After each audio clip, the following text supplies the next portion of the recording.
Moin, Dob. Moin, dat Sie Volatur sind. Die kennt doch auch den Spruch, ne? Wir lieben Lebensmittel. Du muss man sich nicht immer fragen, habt ihr Lebensmittel sich untereinander nicht auch lief? Oder kommt ihr vielleicht auch mal in den Street? Also, ich hab mir jetzt mal die Mühe gemacht und hab in Kühlschrank gekriegt, ne? Und ich sagte, oh Junge, die durchgeidert hoch her. Rambazamba, sag ich so. Also, die Mölk, die ist an Schümen, wie die Sohne eher verschmecken hätt, dass sie nicht mehr ganz frisch ist. Das stinkt natürlich den Käse gewaltig. Wie meint die beiden, die haben sowieso einen Stich.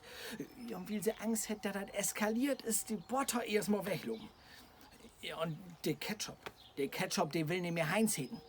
Nee, der will jetzt die Mayonnaise heiraten und dann den Namen Tommy annehmen. Beide sind übrigens der gleiche Meinung, dass die geile Kollege und Bautzen sin Semt durchleben nicht zugeben schall. Ja, und wie sie nicht hochtit in Lot ist, du spielt die feine Salami nur die beleidigte Leberwurst und die Würstchen, die habt du sowieso a lang keinen Bock mehr to. Und die Kartoffeln, die mogt sich jetzt an das junge Gemüse ran. Die hab Wurst zu den Maissäche, verpufft die Mann. und die gelben und die grünen Paprika, die distanziert sich jetzt von der rote, wie die immer sagt, dass sie die schärfste ist. Die Eier, die will nicht mehr schlauen werden. Ja, also, die schmied mich sogar für, dass ich sie immer in die Pannen hauen. Ja, und die Zwiebeln, die hab wohl auch mal die Tomaten und die Gurken zum Winnen brauch. Aber die sind ja sowieso viel to know an Waterboot. Ja, und die Zitronen, die sind jetzt sur, ob die Orangen, will die nicht to ihre Zellulitis tun dort.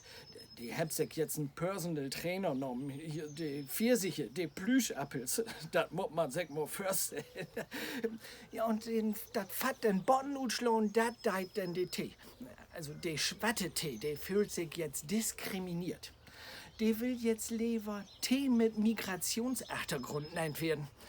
Ja, also, ich mag das all. Ich plädiere dafür, keine enge Käfighaltung, nicht zu viel Lebensmittel in Kühlschrank.